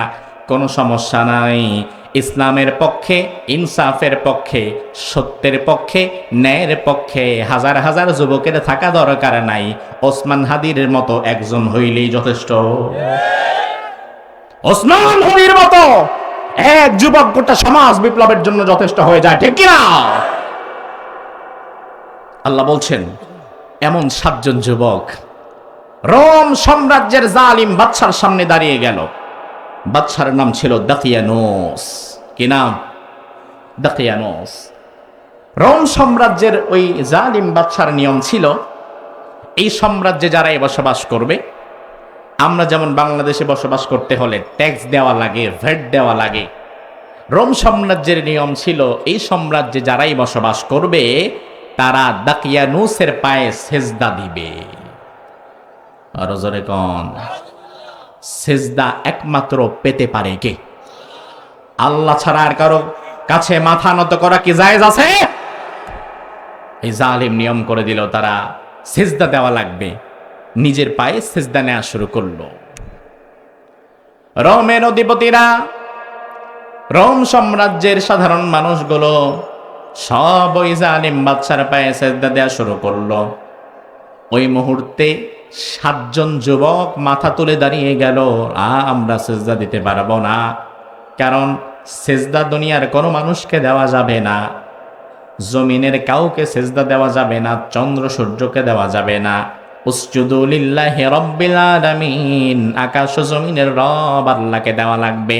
আকাশ ও জমিনের রবকে, তাইলে সেজদা দেওয়া লাগবে আল্লাহকে। 7 জন দাঁড়িয়ে গেছে, না অসম্ভব, আমরা দেব না সেজদা। বাদশার কানে খবর চলে গেল যে 7 জন যুবক আপনাকে সেজদা দিতে অস্বীকার করছে। আমার ভাই দাকিয়ানুস চিন্তা করলো, এখন সংখ্যাটা 7 জন, এখনোই যদি থামানো না যায় তাহলে ভবিষ্যতে আরো বাড়তেই পারে, এজন্য দ্রুত থামায়া দেই। দাকিয়ানুস গোয়েন্দা বিভাগকে বলল, যাও এই 7 জনকে ধরে নিয়ে আসবা আমার কাছে, আমার সামনে কেমনে মাথা নত না করে থাকে আমি আজকে দেখব। যুবকদেরকে আনতে পাঠালো। আর এদিক দিয়ে ওই বাদশার রাজ দরবারে ঢোকার যে প্রধান ফটক, মেইন গেট, ওই প্রধান গেটের আগে আরেকটা ছোট গেট নির্মাণ করা হলো। ওই গেটটার হাইট এত কমায় দেওয়া হলো যেন ঢুকতে গেলে অটোমেটিক একটু মাথা নিচু করাই লাগে। দেখেন শয়তান কত বড় বুদ্ধি দিছে তারে, যে এমনি তো করবো না, জোর করে করা। দাকিয়ানুস ছোট একটা গেট নির্মাণ করলো। এই 7 জন যুবক হাতে হাত রেখে একাকার হয়ে তারা সামনের দিকে আগালো। আগাতে আগাতে দেখে যে বাদশার গেটের সামনে খুব নিচু করা, ঢুকতে গেলে মাথা নত করতে হবে, তারা তো মাথা নত করবে না। এই 7 জন কি করলো? ইতিহাস বলে এই 7 জন একত্রে হাতে হাত রেখে আল্লাহু আকবার বলে এই গেটের মধ্যে একটা লাথি দিল, সাথে সাথে এই ছোট গেটটা ভেঙে তছনছ হয়ে গেল। এটা ঈমান, এটা ঈমান যে আমি আল্লাহ ছাড়া কারো সামনে মাথা নত করব না, প্রয়োজনে মাথা চলে যাবে, কল্লা দিব, আল্লাহ দিব না, ঠিক না? কল্লা দিয়ে দিব, আল্লাহ দিব না। গেটটা ভেঙে তার ভেতরে ঢুকছে। এবার দাকিয়ানুসের রাজদরবারের ভেতরে চলে গেছে। দাকিয়ানুস সিংহাসনে বসা, এই 7 জন যুবক বাদশার সামনে তারা দাঁড়িয়ে আছে। এবার বাদশা বলল, কি ব্যাপার? আমি শুনলাম তোমরা নাকি সমাজের মধ্যে বলে বেড়াচ্ছ তোমরা নাকি আমার সেজদা দিবা না, আল্লাহকে সেজদা দিবা। আমি আসলে জানতে চাই তোমাদের কথা কতটুকু সঠিক। তার কারণ বাহিরে আমার অগোচরে বড় বড় কথা তো অনেকেই বলতে পারে, আমি দেখতে চাই আমার সামনে দাঁড়ায় তোমরা বলতে পারো কিনা। আমার ভাইরা, প্রকৃতি ইমানদার যারা, তারা ক্ষণে ক্ষণে তাদের বক্তব্য পাল্টায় না, বরং তারা বাহিরে যে বক্তব্য দেয় ওই বক্তব্যের কারণে যদি তাদেরকে গ্রেফতার করে নিয়ে যাওয়া হয়, কথা যেটা বাহিরে বলতো তারা যদি জেলখানায়ও চলে যায় ওই কথাটা তারা জেলখানার ভেতরেও বলে, ঠিক কিনা? আবার ধরেন তাদেরকে যদি আপনি ওই সত্য কথা বলার কারণে ফাঁসির মঞ্চে নিয়ে যান, তাইলে ফাঁসির মঞ্চে গিয়ে মৃত্যুর আগে জল্লাদের কানের কাছে গিয়েও সত্যের দাওয়াতটা তারা দিয়েই যায়। সত্য পথের পথিক যারা, তারা কোনোদিন তাদের মতাদর্শ পরিবর্তন করে না। বাংলাদেশের বিশ্ববরেণ্য মুফাসসিরে কোরআন, কোরআনের তাফসীর করার কারণে 50 বছর কোরআনের তাফসীর করার কারণে যাকে কারারুদ্ধ করা হলো, 13টা বছর তিনি কারাগারে কাটিয়ে গেলেন। জেলখানায় যাওয়ার পরে বহু মানুষকে আমরা নিজেরাই দেখেছি, জেলখানায় যাওয়ার আগে যা যা বলতো, একবার গিয়ে 2-3-4 বছর যদি জেলে থাকা লাগে, জেল থেকে বের হইয়া আইসা কানে ধইরা তওবা করে আর কিচ্ছু কমো না, বাকি জীবন ইল্লাল্লাহ ইল্লাল্লাহ করতে করতে মরুম। এত বড় বড় কথা বলা দরকার নাই। কিন্তু আমরা ওই মুফাসসিরকে দেখেছি 50 বছর তাফসীর করার পরে যখন জেলে গিয়েছে, হাজার অফার তাকে করা হয়েছে, তিনি কোনো কথা শুনেন নাই, কোনো অফার তিনি গ্রহণ করেন নাই, বরং তিনি জেলখানার বাহিরে যেমন কোরআনের পক্ষে কথা বলতেন, জেলখানার ভেতরে গিয়েও কোরআনের পক্ষেই অবস্থান নিয়েছিলেন। এটা ঈমান। ওই বাদশা বলল যে আমার সামনে বলতে পারবা যা তোমরা বাহিরে বলছো? এই যুবকেরা এবার কোরআনে কারীম আমাদেরকে জানাচ্ছে, স্বাভাবিকতই এই যুবকরাও ভালো করে জানে এমন জায়গায় আমরা চলে এসেছি, এই জায়গায় যদি একটা টু শব্দটা করি তাইলে আমাদের মৃত্যুটা সুনিশ্চিত হয়ে যাবে। আল্লাহ রাব্বুল আলামিন কোরআনের মধ্যে বললেন, وَرَبَطْنَا عَلَى قُلُوبِهِمْ إِذْ قَامُوا فَقَالُوا رَبُّنَا رَبُّ السَّمَاوَاتِ وَالْأَرْضِ لَن نَّدْعُوَ مِن دُونِهِ إِلَٰهًا لَقَدْ قُلْنَا إِذًا شَطَطًا। জোরে বলুন আল্লাহু আকবার। আল্লাহ রাব্বুল আলামিন বলেন, ও নবী, ওই জালিম বাদশাহ, স্বৈরাচার বাদশাহ এই 7 জন যুবককে যখন ধরে নিয়ে তার সামনে দাঁড় করালো, আমার যুবকদের দিকে আমি তাকিয়ে দেখছিলাম, তারা কিছুটা ভয় পাচ্ছে। আমি আল্লাহ রাব্বুল আলামিন ওয়ারাবাতনা আলা কুলুবিহিম, ওই সময় সাথে সাথে তাদের বুকের পাটাটা শক্ত করে দিলাম। জোরে কোন, তাদের সাহস বাড়ায়া দিলাম যে বেটা তুই সত্যের পক্ষে আছিস, তোর পা কেন কাঁপবে, তোর বুক কেন কাঁপবে? আমি আল্লাহ তাদের সাহস বাড়ায়া দিলাম। এবার সাহস বাড়িয়ে দেওয়ার পরে তারা বলল, রব্বুনা রব্বুস সামাওয়াতি ওয়াল আরদ, তুমি কোনোদিন আমাদের রব হতে পারো না। আমাদের রব আল্লাহ, যিনি আকাশেরও রব, আমাদের রব তোমার রব, তোমার বাপেরও রব, ঠিক কি না? লান নাদউ মিন দুনিহি ইলাহা, ওই আল্লাহকে ছাড়া আমরা কাউকে আর প্রভু হিসাবে মানতে পারি না। অসম্ভব। আমরা বাহিরে যা বলছি আজকে তার চেয়ে বেশি বলে যাব। আল্লাহকে ছাড়া তোমারে কোনোদিন আমরা প্রভু হিসাবে মানতে পারি না, তোমার দাসত্ব আমরা করতে পারি না, তোমার গোলামি আমরা করতে পারি না, তোমার আধিপত্য আমাদের উপরে আর চলবে না। জালিমের জুলুমের আধিপত্য ভেঙে ইনসাফের সমাজ কায়েমের লক্ষ্যে আমরা 7 যুবক একত্রিত হয়েছি। আরো জোরে কোন, আমার ভাই কথাগুলো বোঝেন। আজ আমাদের যুবকদের এই চেতনা খুব অভাব। যেই যুবকদের জালিমের বিরুদ্ধে দাঁড়ানোর কথা ছিল, যে যুবকদের সমাজের অন্যায়ের বিরুদ্ধে প্রতিবাদ করার কথা ছিল, ওই যুবকেরা অধিকাংশ অন্যায়ের পথের কর্মী হয়ে কাজ করে। আছে না নাই? ও যুবক ভাই, তুমি 2 টাকার টিকটকার হওয়ার জন্য জমিনে জন্মগ্রহণ করো নাই। তুমি টিকটকার হওয়ার জন্য জমিনে আসো নাই। তোমার ভেতরে খালিদ বিন ওয়ালিদের রক্ত, তোমার ভেতরে তারিক বিন জিয়াদের রক্ত। তোমার জন্ম হয়েছে সমাজের অন্ধকার দূর করে আলো প্রতিষ্ঠা করতে, দিন প্রতিষ্ঠা করতে, ঠিক কিনা? এই যুবকদের আমাদের খুব দরকার। তোমার মতো সস্তা টিকটকার লাফাঙ্গা 1000 যুবকের চাইতে একজন বিপ্লবী ওসমান হাদি আল্লাহর কাছে অনেক বেশি দামি। কথা কি ঠিক কিনা? এজন্য আজ ওসমান হাদির জন্য গোটা দেশ কাঁদে। বর্তমান ওসমান হাদি একক জনপ্রিয়তা যেটা, সেটা বাংলাদেশের অনেক বড় বড় নেতারও নাই। এত ভালোবাস তাকে কেন বাস? ওসমান হাদির কথা কি ছিল? ওসমান হাদির কথা ছিল দেশের পক্ষে, ইনসাফের পক্ষে, আধিপত্যবাদের বিরুদ্ধে, দিল্লির বিরুদ্ধে, ঠিক কিনা? ওসমান হাদির মূল কথা কিন্তু এগুলাই ছিল, আপনারা শুনবেন, শুনে দেখবেন। তার মূল কথাই ছিল যে বাংলাদেশ 56,000 বর্গ মাইলের একটা দেশ। এই দেশে আমরা স্বাধীনভাবে ধর্মকর্ম করব। এই দেশে আমরা স্বাধীনভাবে ব্যবসা করব, স্বাধীনভাবে কাজ করব, স্বাধীনভাবে চাষাবাদ করব। আমার প্রত্যেকটা কাজ থাকবে স্বাধীন। তো এই দেশে, এই দেশের রাজনীতি, অর্থনীতি, সমাজনীতি, সংস্কৃতি প্রত্যেকটা জায়গায় কেন পার্শ্ববর্তী দেশের মুশরিক দাদা বাবুরা বাম হাত ঢুকাবে? কেন আমার দেশের প্রতিটি জায়গায় তারা নাক গলাবে? আমি তো তাদের দাস না, আমি তো ভারতের গোলাম না, আমি গোলাম কার? কথা হয় না, আমরা গোলাম কার?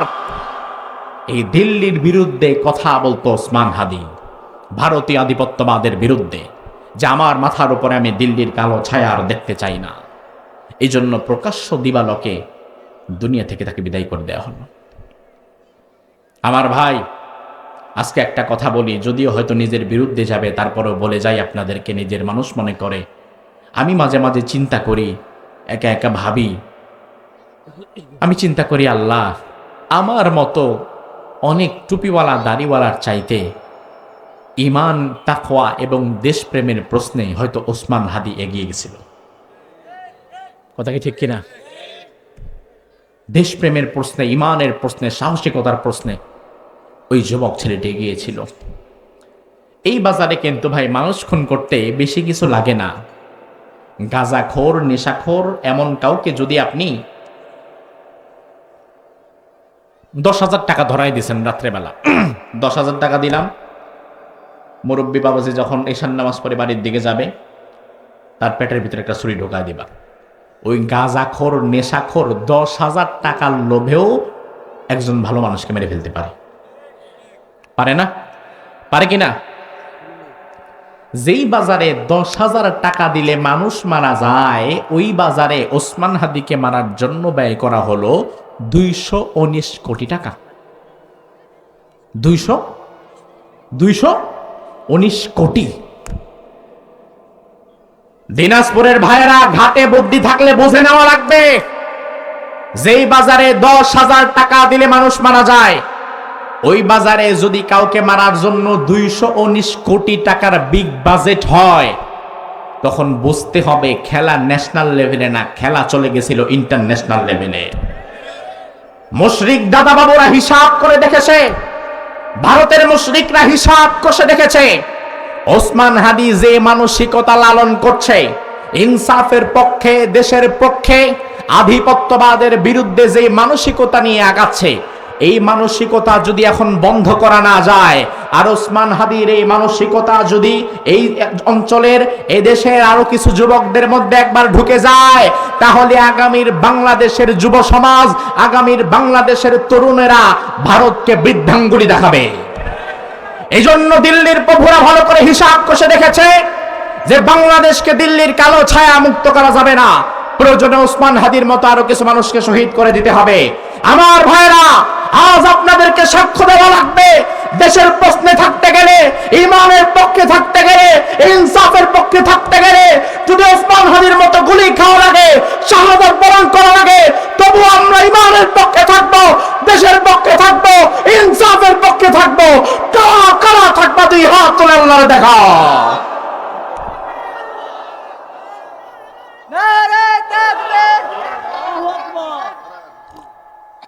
এমন আওলা জাওলা পেস লাগা, ওই কোনার মিয়া নারায় তাকবীর, এই কোনার দিয়ে আল্লাহু আকবার, 6 জনের স্লোগান দিয়ে পুরাটারে খিচুড়ি বানায় ফেলাইছে। এখান থেকে জেনে দিয়েছেন তার গলার আওয়াজ অবশ্য ভালো। কে তুমি? একবার দেও দেখি। আপনারা মধ্যখান দিয়ে আর কেউ বামার ঢুকায়েন না, ওনার সাথে একবার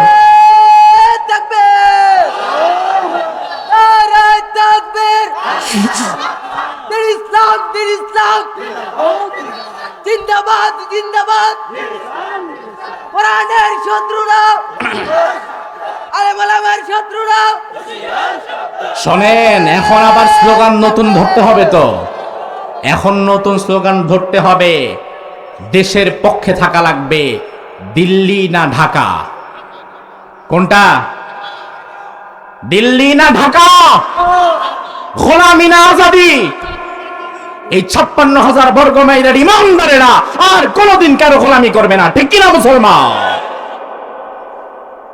আমার ভাইরা, আল্লাহ রাব্বুল আলামিন বলেন, এই 7 জন যুবককে এবার জালিম বাদশা বলল, শোনো, তোমাদেরকে যদি এখন মেরে ফেলতে চাই মেরে ফেলতে পারবো, তবে মারছে না এই কারণে এই এলাকার মানুষগুলো তারা বলবে আমি 7 জন যুবকরে ঘরের মধ্যে ডেকে নিয়ে মেরে ফেলছি। আমি বড় ভীতুকা পুরুষ তারা মনে করবে। যাও, 2 দিন সময় দিলাম, নিজেদের মতাদর্শ পরিবর্তন করে আমার পায়ে সেজদা দেওয়ার জন্য রাজি হবা, অথবা প্রকাশ্য দিবা লগে তোমাদেরকে আমি মেরে ফেলবো। 2 দিন সময় দিলাম। এই 7 জন যুবক এবার বের হয়ে গেছে রাজদরবার থেকে। বের হয়ে 7 জনের বাড়ি ছিল 7 জায়গায়। এবার এই 7 জন একতাবদ্ধ হলো, হাতের উপরে হাত রেখে ওয়াদা করলো, বাকি জীবন আমরা যতক্ষণ বেঁচে আছি আমরা আর আলাদা আলাদা ভাবে থাকবো না। কারণ আলাদা আলাদা ভাবে থাকলে আমাদের অস্তিত্ব খুঁজে পাওয়া যাবে না। আমরা যদি নিজেদের মিশন এবং ভিশনকে সাকসেসফুল করতে চাই, তাইলে আমাদের 7 জনকে একত্রে থাকা দরকার আছে না নাই? 54 বছর আলেম ওলামারা কিছুই পায় নাই, ইসলামপন্থীরা কিছুই পায় নাই। এখনো পর্যন্ত একটা দাবি দাবা জানাতে হলে আমাদেরকে অন্য মানুষের লেজ ধরতে হয়, অন্য মানুষের কাছে হাত পাতা লাগে। এখন সময় এসেছে সব আলেম ওলামাদেরকে নিজেদের মত এবং পথকে ভুলে গিয়ে নিজেদের আকীদাগত মাসলাকগত ছোটখাটো বিষয়ের ইখতিলাফ ভুলে গিয়ে ঐক্যবদ্ধ হয়ে একসঙ্গে জাতির সামনে দাঁড়িয়ে যাওয়ার। কথা কি ঠিক কিনা? কারণ আমি বিশ্বাস করি আগামীর বাংলাদেশে যত ইসলামী দল আছে, যত ইসলামী শক্তি আছে, তারা যদি একতাবদ্ধ হয়ে দাঁড়িয়ে যায়, তাইলে বাংলাদেশে আলেম ওলামাকে উপেক্ষা করে, ইসলামী দলগুলোকে উপেক্ষা করে রাজনীতি করার ক্ষমতা কারো নাই। যদি একটা করে আমরা দাঁড়িয়ে যেতে পারি, আলহামদুলিল্লাহ, ইসলামের পক্ষে মানুষের ঢল নেমেছে। বিভিন্ন মাসলাকের মানুষ ইসলামী শক্তির কাছে আসছে। গতকাল দেখলাম আমাদের এক কওমি অঙ্গনের ভাই, আমি নিজেও কওমি মাদ্রাসায় পড়েছি, দাওরায়ে হাদিস আমি কওমি থেকে করেছি, হেফজ করেছি, আলিয়াতে পড়েছি, ইউনিভার্সিটিতে পড়েছি। পড়াশোনা যে মাদ্রাসায় করি না কেন, যেখানেই করি না কেন, দিন শেষে আল্লাহর জমিনে আল্লাহর দিন কায়েম করা লাগবে, ইনসাফের পক্ষে থাকা লাগবে, এই মতের সাথে আমরা সবাই আছি না নাই? তুমি যেখানে পড়াশোনা করবা সারা জীবন মনে করবা না যে এইটা নিয়েই আমার পয়রা থাকা লাগবে। কওমি অঙ্গনের এক ভাই আলী হাসান ওসামা দেখলাম জমিনে দিন প্রতিষ্ঠার এই আন্দোলনে শরিক হয়েছে। আমরা সাধুবাদ জানাই, আমাদের মাঝে কোনো হিংসা নাই, বিদ্বেষ নাই, রেশারেশি নাই, আমাদের দরজা উন্মুক্ত। বাংলাদেশের সকল মসজিদের ইমামেরা, মুয়াজ্জিনেরা, খতিবেরা, সব বক্তারা, খানকার পীরেরা, সব ইসলামী দলগুলো যদি এই মুহূর্তে একতাবদ্ধ হয়ে দাঁড়িয়ে যেতে পারে, আগামীর বাংলাদেশে কোরআনের সমাজ বিনির্মাণ হয়ে যাবে। আল্লাহ তাআলা কবুল করুক। এই 7 জন বললাম আমরা আলাদা আলাদা ভাবে আর থাকবো না, তাহলে তো আমাদের অস্তিত্বই থাকবে না। এই 7 জন বললাম আমরা একত্রে দাঁড়িয়ে যাব, বাঁচলে একসাথে বাঁচবো, মরলেও একসাথে মরবো, আমরা আল্লাহ ছাড়া আর কাউকে ভয় পাবো না। এই 7 জন যুবক এবার চিন্তা করলো, এলাকার পরিবেশ তো খারাপ, ঈমান নিয়ে থাকা যাবে না, দিন নিয়ে থাকা যাবে না। আমরা এক কাজ করি, আমরা এলাকা ছেড়ে অন্য কোথাও চলে যাই, যেখানে দিন নিয়ে বাঁচতে পারবো সেখানে চলে যাই। এই 7 জন যুবক এবার এমন অচেনা অজানা এক গন্তব্যের দিকে পা বাড়ালো। কোথায় যাবে, কই থাকবে, কি খাবে, কোনো কিছুর কোনো ঠিক ঠিকানা নাই। আল্লাহ রাব্বুল আলামিন কোরআনুল কারীমের মধ্যে বললেন, এই 7 জন যুবক এবার আল্লাহকে বলে, আল্লাহ ইল আওয়াল ফিতয়াতু ইলাল কাহফি فقالوا ربنا آتنا من لدنك رحمة وهيئ لنا من أمرنا رشدا। আল্লাহ তাআলা কই যাব, কি খাবো, কি করব, কিছুই আমরা জানি না, মেহেরবানি করে তুমি তোমার রহমতের চাদরে আমাদের ঢেকে নাও, আমি তোমার কাছে রহমত চাই। কারণ আমার ভাইয়েরা, আল্লাহর রহমত ছাড়া বাঁচার কোনো উপায় আমাদের নাই। এই 7 জন যুবক এবার আল্লাহর কাছে রহমত চেয়ে সামনে আগাতে লাগলো। আগাতে আগাতে দেখে রাস্তার পাশে কুকুর একটা দাঁড়ানো আছে। কুকুরটা দাঁড়িয়ে আছে। এই 7 জন যুবক যদি ডানে যায় কুকুরটাও ডানে যায়, 7 জন যুবক যদি বামে যায় কুকুরটাও বামে যায়। এই 7 জন যুবক চিন্তা করলো কি ব্যাপার, কুকুর আবার পিছনে নিল কেন? আমার ভাই, আল্লাহ রাব্বুল আলামিন যদি কাউকে সহযোগিতা করতে চায় তাইলে ল্যাংরা মশা দিয়ে সহযোগিতা করার ক্ষমতা আল্লাহর আছে না নাই? ফেরেশতা পাঠানোর দরকার নাই, ল্যাংরা মশা দিয়েও সহযোগিতা করতে পারে। এই কুকুরটা একমাত্র প্রাণী। তাফসিরে কুরতুবী প্রণেতা বলেন, কালবু আসহাবিল কাহফি ফিল জান্নাহ, দুনিয়ার কোন গরু ছাগল কুকুর বিড়াল জান্নাতে যাবে না, মাটির সাথে মিশে যাবে। তবে একমাত্র আসহাবে কাফের কুকুরটা জান্নাতে চলে যাবে। আরো জোরে কোন, কুকুর কেন জান্নাতি? দুনিয়ার কোন কুকুর যেখানে জান্নাতে যাবে না, কোন হরিণ জান্নাতে যাবে না, কোন হাতি কোন বাঘ কেউ জান্নাতে যাবে না, তাইলে নিকৃষ্ট প্রাণী কুকুর কেন জান্নাতে চলে যাবে? মুফাসসিরগণ বলেন, আসহাবে কাফের কুকুর জান্নাতে যাওয়ার কারণ হচ্ছে লিসুহবাতিস সলিহিন, নেককার মানুষের সঙ্গে তারা ছিল। দুনিয়াতে আপনি নিজে খুব ভালো নেককার হতে পারেন নাই, তবে আপনার সম্পর্ক যদি নেককার মানুষের সঙ্গে থাকে তাইলে ওই নেককার মানুষের কাতারে যিনি আপনাকে কবুল করে নেবেন তিনি কে? আবার আপনি নিজে মোটামুটি নেককার, নামাজি, হাজি, গাজী, পরহেজগার, কিন্তু আপনার সম্পর্ক, আপনার বন্ধুত্ব, আপনার চলাফেরা, ওঠা বসা যদি সার্বক্ষণিক খারাপ মানুষদের সাথে থাকে তাইলে এই নেককারীর সুরতটা বেশি দিন আপনি ধরে রাখতে পারবেন না। খারাপ মানুষদের সাথে চলতে চলতে নিজের মধ্যেও খারাপই ঢুকে যাবে। এজন্য আল্লাহ কোরআনের মধ্যে একবার দুইবার নয়, বারবার আমাদের বলে দিয়েছেন, ও ঈমানদারেরা শুনে নাও, তোমরা কোন মাসাদিকিন, সত্যবাদী নেককারদের সঙ্গে থাকবা। আমার ভাই, আমাদের সমাজে অন্যায় নিজে করে না, কিন্তু এমন দল করে, এমন মানুষের সঙ্গে থাকে যারা অন্যায় করে সার্বক্ষণিক। এমন আছে না নাই? নিজে ভালো মানুষ, নামাজি, নামাজের মধ্যে দাঁড়িয়ে, বিতরে নামাজে আল্লাহর সামনে দাঁড়িয়ে আল্লাহরে বলে, আল্লাহ ওয়ানা তুরকু মাইয়াফজুরুক, আল্লাহুম্মা ইয়্যাকা না'বুদু ওয়া লাকা নুসাল্লি। আয় আল্লাহ তাআলা, আমি দুনিয়ার সব পাপাচারীদের সঙ্গে আমার সম্পর্ক ছিন্ন করলাম। জমিনের মধ্যে যারা পাপাচারিতায় লিপ্ত থাকে তাদের সাথে আমার কোনো সম্পর্ক নাই। এই কথা তারা মসজিদে আল্লাহর দরবারে ঠিকই সাক্ষ্য দেয়। আবার নামাজ শেষ করে যখন সমাজে আসে, এমন মিছিলের মধ্যে ঢুকে যায় যেই মিছিলের সামনে বেনামাজি, পেছনে গাঞ্জাখোর, ডাইন পাশে আরেকজনে জমি আত্মসাৎকারী, বাম পাশে সাদাবাস। আছে না নাই? এমন মিছিলের মধ্যে ঢুকে গিয়েছেন আপনি ভাই।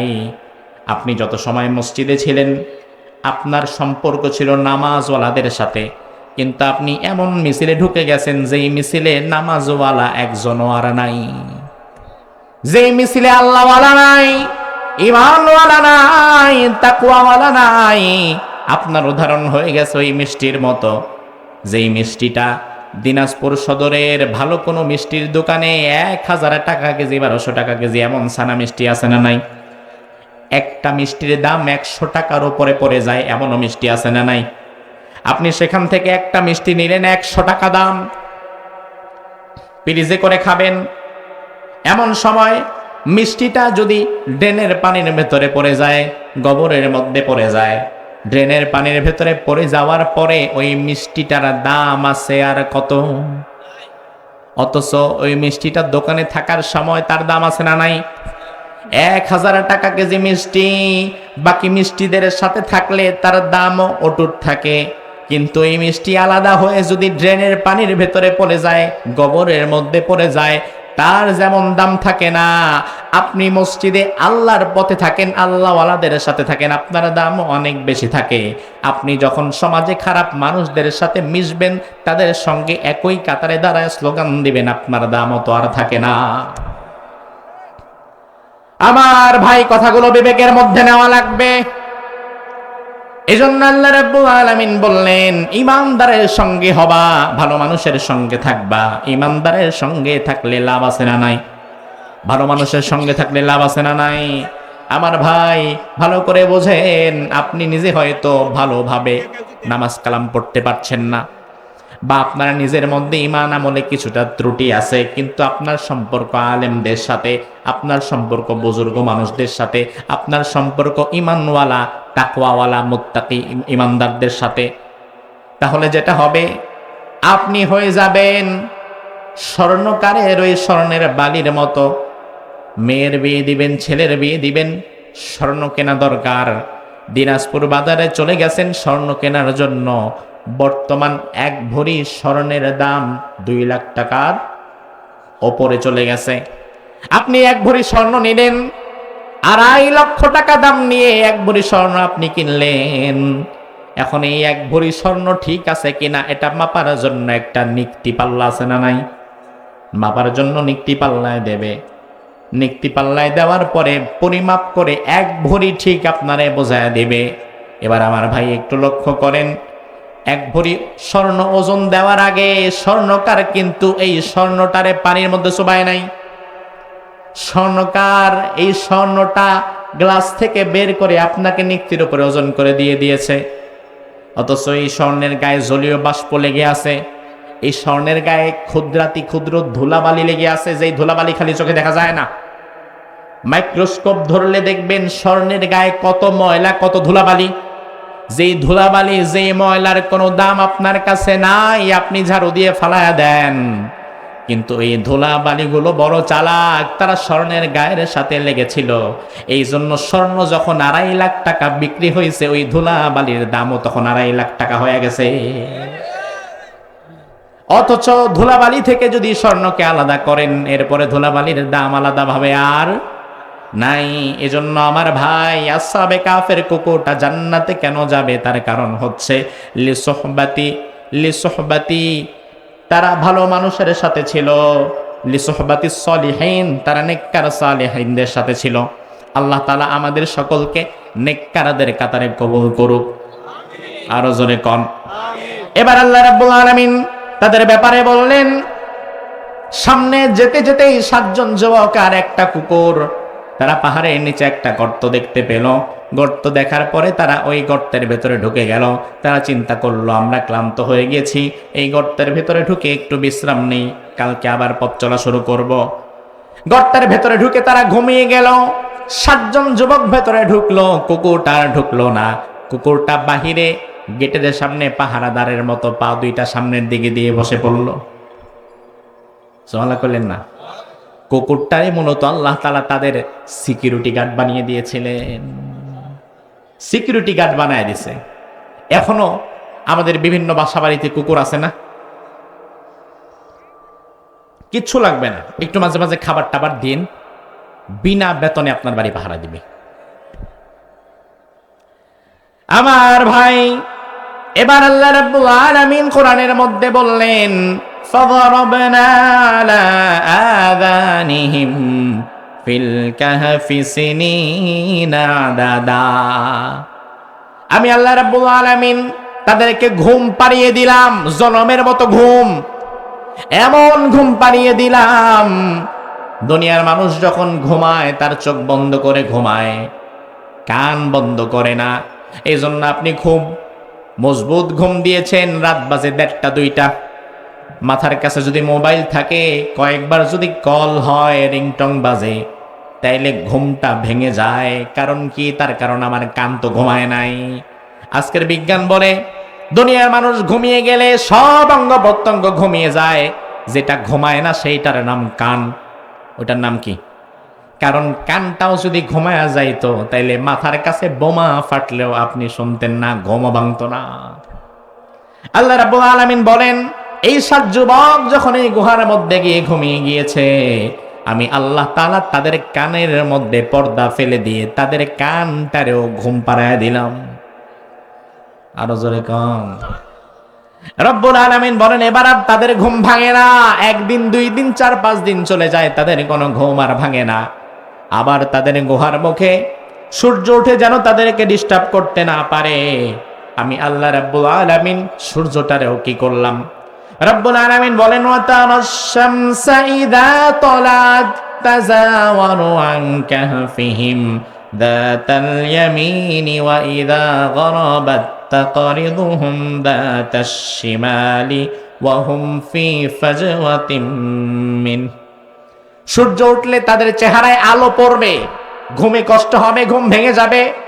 আমি আল্লাহ তাআলা সূর্যটা যখন উঠতো সূর্যটাকে ডান থেকে বামে ঘোরায় দিতাম যেন তাদের মুখের মধ্যে আলো না যায়। আবার ডোবার সময় বাম থেকে ডানে ঘোরায় দিতাম যেন মুখের মধ্যে আলো না যায়। আমার ভাই, জমিন তার এত বেশি ক্ষমতা, মাটির একটা পচনশীল ক্ষমতা আছে, যে কোনো জিনিসকে মাটি পচায় ফেলে। আপনি মাটির নিচে যদি একটা রড রেখে দেন, রড 2-3 বছর মাটি চাপা দিয়া পরে ওঠানোর পরে দেখবেন রড আর রড নাই, পুরা রডটারে মাটি খায়া নষ্ট করে ফেলছে, ঠিক না? মাটির ভেতরে দুনিয়ার কোন মানুষকে যদি আপনি শুইয়ে দেন, জীবিত মানুষকেও যদি মাটির ভেতরে আপনি শুইয়ে রাখেন, 2-4-5 দিন যাওয়ার পরে দেখবেন তার চামড়ায় পচন ধরেছে, পচে যাবে। এটা মাটির একটা ক্ষমতা। আল্লাহ রাব্বুল আলামিন বলেন, মাটি যেন এই 7 জন যুবকের শরীরটা পচাতে না পারে, খেয়ে ফেলতে না পারে, এই জন্য আমি আল্লাহ তাআলা কি করলাম দেখো, وتحسبهم أيقاظا وهم رقود ونقلبهم ذات اليمين وذات الشمال। আমি আল্লাহ রাব্বুল আলামিন দুনিয়ার মানুষ মাছ ভাজতে গেলে মাছকে যেমন একবার ডানে উল্টায় একবার বামে উল্টায়, আমি আল্লাহ তাআলা তাদের দেহটা মাটি যেন পচাতে না পারে, একবার ডানে ঘোরায় দিতাম একবার বামে ঘোরায় দিতাম, তাদের ঘুম কিন্তু ভাঙে না। এভাবে করে আল্লাহ তাআলা দিনের পর দিন পার করছে, লম্বা সময় তারা ঘুমিয়েছে। কতদিন ঘুমালো? এবার দেখেন কোরআন কি বলছে। রব্বুল আলামিন কোরআনের মধ্যে বললেন, এই মানুষগুলো 1 দিন 2 দিন না, এত বেশি তারা ঘুমালো। ওয়ালাবিথু ফি কাহফিহিম 300 সিনিনা ওয়াজদাদু তিসা। আসহাবে কাফের যুবকেরা 1 দিন 2 দিন নয়, তারা ঘুমিয়েছিল ওই গুহার ভিতরে 309 বছর। আরো জোরে, আরো জোরে বলেন, কয়শো বছর? 309 বছর। পৃথিবীর ইতিহাসে এত বিশাল ঘুম আর কেউ দিছে? আহারে, 309 বছর ঘুমিয়েছে। আচ্ছা, 309 বছর পরে তাদের ঘুম ভেঙেছে, ভাঙাইছেন কে? আল্লাহ চাইলে আরো 100 বছর পরে ভাঙাইতে পারতেন না? 309 বছর পরেই কেন ভাঙাইলেন? বোঝা লাগবে এর ভেতরেও আল্লাহর কোনো একটা গোপন রহস্য আছে, ঠিক কিনা? ফেলুল হাকিম লা ইয়াখলু আনিল হিকমা, তিনি মহাপ্রজ্ঞাময়, তার কোনো কাজ প্রজ্ঞার বাহিরে নয়। তিনি যা বলেন যা করেন, বুঝে আসুক আর না আসুক, বোঝা লাগবে এর ভেতরে কোনো একটা কল্যাণ আছে না নাই। 309 বছর পরে ঘুম ভাঙছে তাদের। এই 309 বছরে নখ চুল আগের মতোই আছে, সুবহানাল্লাহ, কিচ্ছু বড় হয় নাই। এবার ঘুম ভাঙার পরে একজন আরেকজনে জিজ্ঞেস করে, এই কতক্ষণ ঘুমাইছি? প্রথম প্রশ্ন দেখেন কি করে। আমরা ওয়াকাযালিকা বা'আসনাহুম লিয়াতাসাআলু বাইনাহুম, একজন আরেকজনকে জিজ্ঞেস করতেছে যে আমরা কতক্ষণ ঘুমাইছি। পাশের জন বলে, ক্বালা কাইলুম মিনহুম কাম লাবিসতুম, কতক্ষণ ঘুমাইছো? আরেকজন ডাক দিয়া বলে, লাবিসনা ইয়াউমান, আমরা মনে হয় 1 দিন ঘুমাইছি। কয়দিন? তাদের দোষ দিবেন কেমনে? তার কারণ আপনি কতক্ষণ ঘুমান, ঘুম থেকে ওঠার পরে যদি ঘড়ি না দেখেন আর ঘুমাতে যাওয়ার সময় যদি ঘড়ি না দেখেন, তাইলে আপনিও তো জানেন না, ঠিক না? তাহলে আর এদের দোষ কি? বলেন আমরা তো লাবিসনা ইয়াউমান, 1 দিন ঘুমাইছি। পাশের জন সে বলে, মারে বেটা কিসের 1 দিন ঘুমাইছি, আমরা মূলত আধা দিন ঘুমাইছি, কাঁচা ঘুমটা বাংলো মাত্র। 309 বছর ঘুমায় কয় কাঁচা ঘুমটা ভাঙছে। আয়না ঘরের ঘুমোতে এত হয় না আমার ভাই। এবার একজন বলল, ক্বালা রাব্বুকুম আ'লামু বিমা লাবিসতুম, কে কতক্ষণ ঘুমাইছি না ঘুমাইছি ওই হিসাব কারো কাছে নাই, ওই হিসাব একজনের কাছে আছে, তিনি কে? কে কতটা সময় ঘুমিয়েছে এ নিয়ে তর্কাতর্কি করে লাভ নাই। পেটে খাবার নাই, এই জন্য আগে পেট ঠান্ডা করা লাগবে, কারণ পেট ঠান্ডা তো মাথা ঠান্ডা। যাও বাজারে যাও, খাবার দাবার কিনে আনো, খাবার দাবার খাই, তারপরে ঝগড়া করা যাবে কে কতক্ষণ ঘুমাইছি। এবার আল্লাহ রাব্বুল আলামিন তাদের কথাগুলো কোরআনের মধ্যে তুলে দিলেন। তারা বলল, ফাবাসু আহাদাকুম বিওয়ারিকিকুম হাদিহি ইলাল মাদিনাতি ফালয়ানজুর আইয়ুহা আযকা তাআমান ফালয়াতিকুম বিরিজকিম মিন। বাজারে যাও, তবে সাবধান, দাকিয়ানুসের এলাকা, হারামখোর জালিমের এলাকা, এজন্য খাবারের মধ্যে হারাম থাকার সম্ভাবনা আছে না নাই? যখন বাজার করবা হারাম খাবার ভুলেও আনবা না, বাছাইকৃত হালাল খাবারটাই নিয়ে আসবা। পেটের মধ্যে ক্ষুধা, বিপদ সামনে, তবু হালাল খাবারটা তারা খুঁজছিল, হারামের দিকে যায় নাই।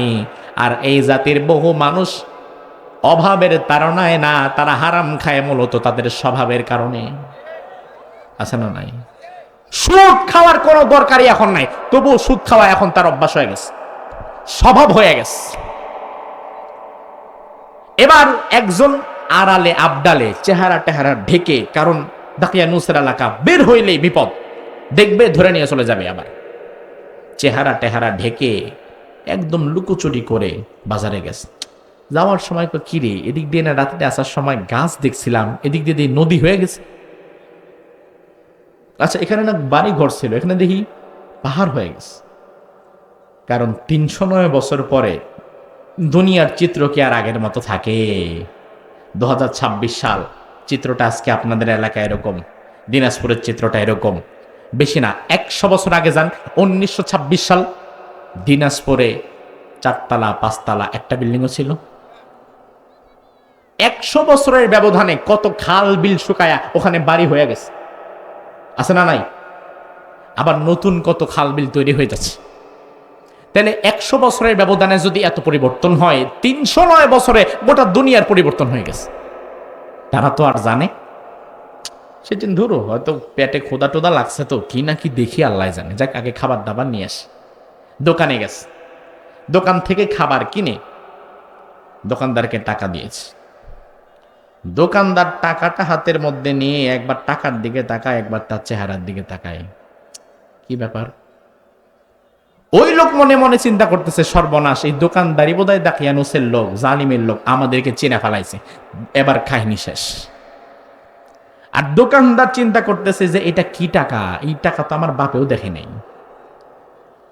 কারণ টাকা কি আজকের? টাকা কি আজকের? কত আগের? ৩০৯ বছর আগের টাকা। ধরেন আপনাদের রানীগঞ্জ বাজারে গিয়ে আমি মোটামুটি বিস্কিট নিলাম, চিপস নিলাম, চানাচুর নিলাম গাড়িতে খাওয়ার জন্য, ঢাকায় যাব। নেয়ার পরে এবার পকেট থেকে পাকিস্তান আমলের কিছু টাকা বের করলাম, যেখানে ভুট্টু সাহেবের ছবি, জিন্না সাহেবের ছবি, ইয়াহিয়া খানের ছবি। এমন পাকিস্তান আমলের টাকা বের করে যদি দেই, আপনার কি মনে হয় দোকানদার নিবে? নিবে? হুজুর, এমনিতেই আপনি করে মানুষ পাকিস্তান পন্থী কয়, আবার পাকিস্তানের টাকা নিয়ে আইছেন, কি বিপদ! আমার ভাই, আপনারা যারা এখানে আছেন, আমরা যারা আছি, আমরা আমাদের জীবদ্দশায় ৫ পয়সা, ১০ পয়সা, ২৫ পয়সা, ৫০ পয়সা, পরে ১ টাকাও দেখছি। আপনারা দেখছেন না? এখানে এমন মানুষ আছে যে এর চেয়ে কম দেখছেন, পাকিস্তানের টাকাও দেখছেন, দেখছেন না? এই যে আমাদের এই ছোট ছোট যারা বসে আছে, এদেরকে জিজ্ঞেস করবেন, এরা ১ টাকার লাল কয়েনই জীবনে দেখেনি, ঠিক না? এটাই তারা চিনবে না। তো স্বাভাবিক, দোকানদার এই টাকাই চিনতেছে না, এই টাকা তো আমার বাপেও দেখে নাই। সব দোকানদারে ডাকলে, ভাই ভাই দেখেন, এ যেন কোন জায়গার থেকে অদ্ভুত এক টাকা নিয়ে আসছে, আরে ধরেন।